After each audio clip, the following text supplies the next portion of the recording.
Hello friends, अनुज study guide में आप सभी का स्वागत है। एसएससी जीडी एग्ज़ाम 2022 के लिए जीके जीएस के परंपरागत विविध क्वेश्चन जो आपके एग्ज़ाम के लिए बहुत ही इम्पॉर्टेंट है। 20 क्वेश्चन है और सभी क्वेश्चन प्रीवियस ईयर एग्ज़ाम में पूछे गए हैं, इसलिए यह क्वेश्चन आपके एग्ज़ाम में आने की प्रबल संभावना है। तो आइए इन क्वेश्चनों को देख लेते हैं और इन क्वेश्चनों को याद कर लीजिए। क्वेश्चन अच्छे हैं, आपके एग्ज़ाम में आ भी सकते हैं। चलिए शुरू करते हैं। क्वेश्चन नंबर 1 है, खांडवी भारत के किस राज्य का एक पकवान है? इसका ऑप्शन है कर्नाटक, गुजरात, उड़ीसा, महाराष्ट्र। तो इसका सही आंसर है खांडवी गुजरात का एक पकवान है। और गुजरात के कुछ और मुख्य पकवान हैं जो नीचे हमने पॉइंट करके नोट कर दिए हैं, आप इनको भी याद कर लीजिएगा। जैसे कि खांडवी, ढोकला, फाफड़ा और अधियू, ये सभी गुजरात के पकवान हैं जो आपके एग्ज़ाम के लिए बहुत ही इम्पोर्टेंट है। क्वेश्चन नंबर 2 है, ढोकला भारत के किस राज्य का एक व्यंजन है? ऑप्शन ए है गुजरात, ऑप्शन बी है उड़ीसा, ऑप्शन सी है गुजरात, ऑप्शन ए है महाराष्ट्र, उड़ीसा, गुजरात और कर्नाटक। तो इसका सही आंसर है गुजरात। ढोकला गुजरात का एक प्रसिद्ध व्यंजन है। आइए अगला क्वेश्चन देखते हैं। क्वेश्चन नंबर 3, चेरनोबिल परमाणु दुर्घटना कब हुई थी? ऑप्शन है 1982, ऑप्शन है 1990, 1986, 1984। तो इसका सही आंसर है ऑप्शन नंबर सी, यानी कि 1986 में। आइए इसके इम्पॉर्टेंट फैक्ट जो है देख लेते हैं। यह दुर्घटना 25 अप्रैल 1986 की रात यूक्रेन स्थित चेरनोबिल परमाणु संयंत्र में हुई थी। अगला क्वेश्चन है क्वेश्चन नंबर 4, किस राजनेता को लोकप्रिय रूप से चाचा कहकर संबोधित किया जाता था? तो इसके ऑप्शन है बाल गंगाधर तिलक और सुभाष चंद्र बोस, जवाहरलाल नेहरू, महात्मा गांधी। तो इसका सही आंसर है ऑप्शन नंबर सी, यानी जवाहरलाल नेहरू को चाचा कहकर संबोधित किया जाता था। इसके कुछ फैक्ट देख लेते हैं। चाचा जवाहरलाल नेहरू को कहा जाता था। इनका जन्म 14 नवंबर 1889 में इलाहाबाद में हुआ था।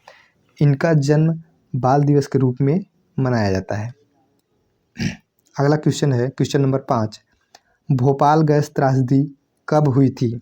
इसके ऑप्शन है 1984, 1980, 1981 और 1983।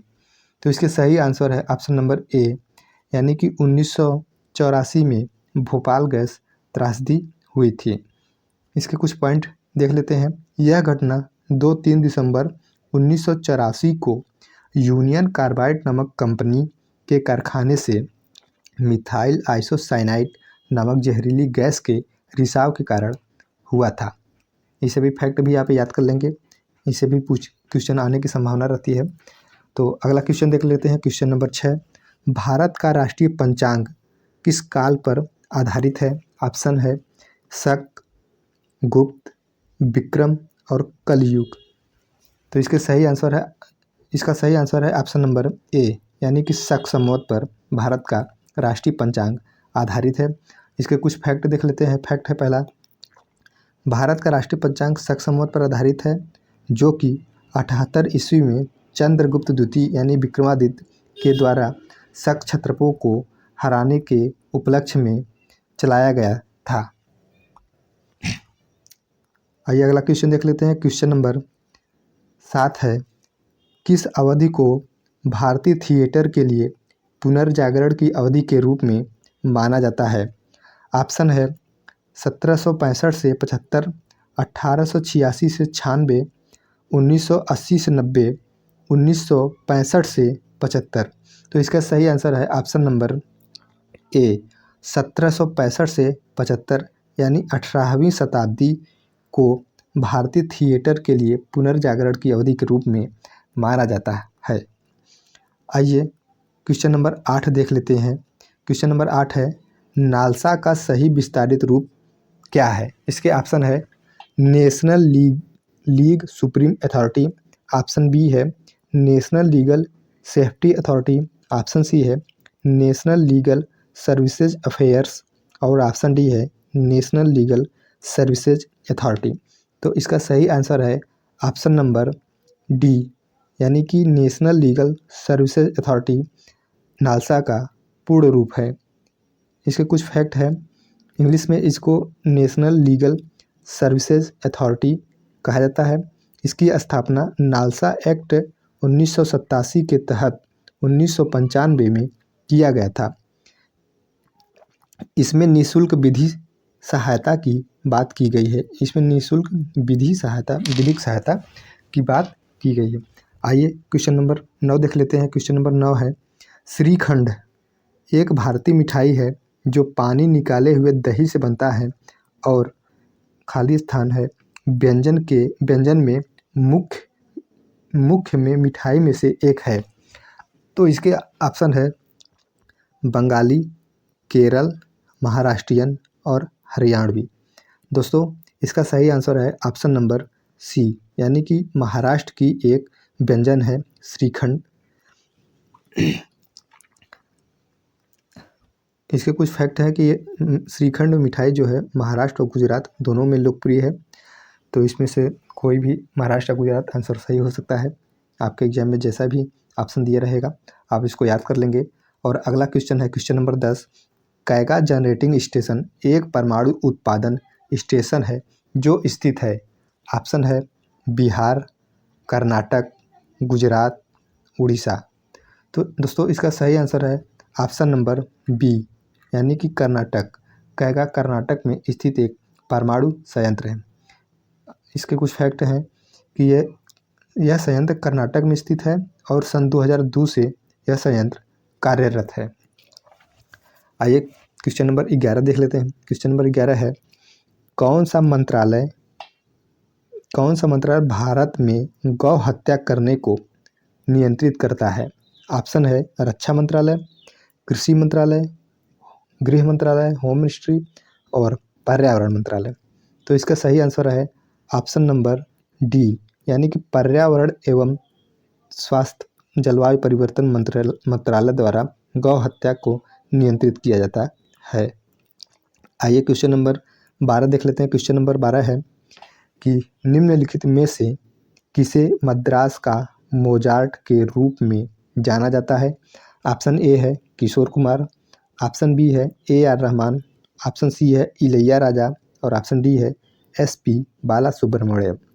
दोस्तों इसका सही आंसर है ऑप्शन नंबर बी, यानी कि AR रहमान को मद्रास का मोजार्ट के रूप में भी जाना जाता है।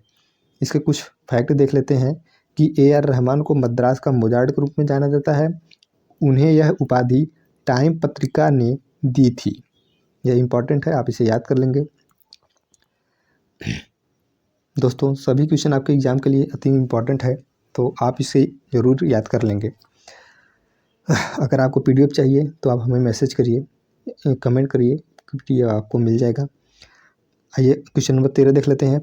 प्रसिद्ध कार्यकर्ता इराम चानू शर्मिला को खाली स्थान की आयरन लेडी के रूप में जाना जाता है। तो इसके ऑप्शन है मणिपुर, त्रिपुरा, नागालैंड और मिजोरम। दोस्तों इसका सही आंसर है ऑप्शन नंबर ए, यानी मणिपुर। इराम चानू शर्मिला को मणिपुर की आयरन लेडी के रूप में जाना जाता है। आइए क्वेश्चन नंबर 14 देख लेते हैं। निम्नलिखित में से कौन सी मणिपुरी मार्शल आर्ट की एक शैली है। ऑप्शन है बिहू, ऑप्शन बी है थांगटा, ऑप्शन सी है बगरुम्बा और ऑप्शन डी है रोउफ। दोस्तों इसका सही आंसर है option number B, Thangta. Manipur की मार्शल आर्ट की शैली है थांगटा। इसका अर्थ थांगटा का अर्थ है मुकाबला, सशस्त्र मुकाबला करना। आइए क्वेश्चन नंबर 15 देख लेते हैं। दाल बाटी चूरमा खाली स्थान व्यंजनों के सबसे लोकप्रिय खाद्य पदार्थों में से एक है। तो इसके ऑप्शन है राजस्थानी, पंजाबी, मराठी, गुजराती। इसका सही आंसर है ऑप्शन नंबर ए, राजस्थानी दाल बाटी चूरमा राजस्थान की एक लोकप्रिय व्यंजन में से एक है। आइए क्वेश्चन नंबर 16 देख लेते हैं। क्वेश्चन नंबर 16 है, भारतीय खाद्य सुरक्षा एवं मानक प्राधिकरण FSSAI किस केंद्रीय मंत्रालय के अंतर्गत एक स्वायत्त निकाय है?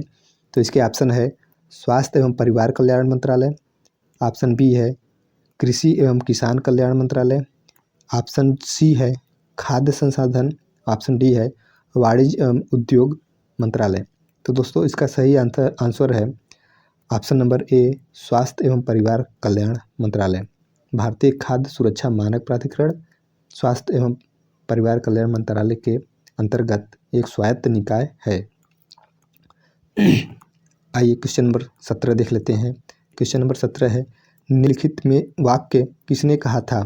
निम्नलिखित वाक्य किसने कहा था? वाक्य है, नाम में क्या रखा है? यदि हम गुलाब को किसी अन्य नाम से भी बुलाएंगे तो भी वह सुगंध ही देगा। ऑप्शन है कैथरीन बेल्स, ऑप्शन बी है विलियम डिफो, ऑप्शन सी है विलियम शेक्सपियर और ऑप्शन डी है एडमंड मैलोन। तो दोस्तों इसका सही आंसर है option number C William Shakespeare. William Shakespeare ने कहा था नाम में क्या रखा है। आइए क्वेश्चन नंबर 18 देख लेते हैं। क्वेश्चन नंबर 18 है, आर्ट ऑफ लिविंग के प्रस्तावक और प्रचारक कौन है? ऑप्शन है पंडित रविशंकर, ऑप्शन बी है स्वामी नारायण, ऑप्शन सी है सहजानंद स्वामी और ऑप्शन डी है श्री श्री रविशंकर। तो इसका सही आंसर है option number D, Shri Shri Ravishankar ने आर्ट ऑफ लिविंग NGO के प्रचारक एवं प्रस्तावक हैं। इसके कुछ फैक्ट हैं कि आर्ट ऑफ लिविंग एक गैर सरकारी संगठन है जो मानवीय परियोजनाओं में कार्यरत है। इसके प्रस्तावक एवं प्रचारक श्री श्री रविशंकर हैं। आइए क्वेश्चन नंबर 19 देख लेते हैं। ऑल इंडिया रेडियो की स्थापना किस वर्ष हुई थी? ऑप्शन है 1947, 1960, 1936, 1952। इसका सही आंसर है ऑप्शन नंबर सी यानी 1936 में ऑल इंडिया रेडियो की स्थापना हुई थी। इसके कुछ फैक्ट हैं कि 1936 में ऑल इंडिया रेडियो की स्थापना हुई थी और 1956 में इसका नाम परिवर्तित करके आकाशवाणी कर दिया गया था। आइए क्वेश्चन नंबर 20 देख लेते हैं कि क्वांटम नंबर होते हैं। ऑप्शन है जियोमेट्रिक मूल्य, तार्किक मूल्य, अंकगणितीय मूल्य, संख्यात्मक मूल्य। तो इसका सही आंसर है ऑप्शन नंबर डी यानी कि संख्यात्मक मूल्य। इसके कुछ फैक्ट हैं देख लेते हैं कि क्वांटम नंबर एक संख्यात्मक मूल्य होते हैं। इसके द्वारा इलेक्ट्रॉनों की स्थिति और ऊर्जा का मान ज्ञात किया जाता है। दोस्तों आपको वीडियो कैसा लगा लाइक और कमेंट करके ज़रूर बताइए। SSC GD एग्ज़ाम के लिए सभी इम्पॉर्टेंट स्टैटिक GK और GK से संबंधित सभी क्वेश्चन हम आपके लिए इस प्लेटफॉर्म पर लेकर आ रहे हैं। तो आपको वीडियो कैसा लगा लाइक करके ज़रूर बताइए और यदि आपको PDF चाहिए तो इसके लिए भी आप कमेंट करिए, PDF आपको मिल जाएगा। और वीडियो देखने के लिए आप सभी का धन्यवाद।